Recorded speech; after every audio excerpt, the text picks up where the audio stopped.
नमस्कार दोस्तों, मैं हूं कृष्णा कुमार झा और आप देख रहे हैं हमारी खास रिपोर्ट। सोशल मीडिया पर वायरल पोस्ट के अनुसार लखीसराय उत्पाद विभाग ने गुप्त सूचना के आधार पर जांच के दौरान जमुई की ओर से आ रही एक लग्जरी कार में भारी मात्रा में तथाकथित तौर पर शराब बरामद की है। वायरल दावों के मुताबिक कार पर बीजेपी का झंडा लगा था और चालक सहित 2 लोगों को गिरफ्तार किया गया। अब सबसे बड़ा सवाल यह है कि अगर बिहार में शराबबंदी है और इतना सख्त कानून लागू है तो रोजाना शराब की इतनी बड़ी खेप आखिर आ कहां से रही है? क्या तस्कर के हौसले बुलंद हैं या व्यवस्था में बहुत बड़ी चूक है? साथ ही कार पे लगे बीजेपी के झंडे को लेकर सवाल उठ रहे हैं। क्या इसका किसी राजनीतिक दल से कोई वास्तविक संबंध है या फिर किसी की छवि खराब करने की कोशिश की जा रही है?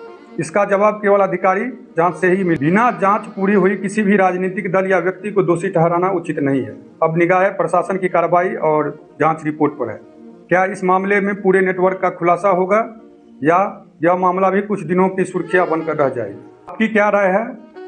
अपनी बात कमेंट में लिखिए। ऐसे ही तथ्य आधारित और बेबाक खबरों के लिए हमारे चैनल को फॉलो करें। वीडियो पसंद आए तो लाइक करें, शेयर करें। धन्यवाद। मिलते हैं अगले खबर के साथ।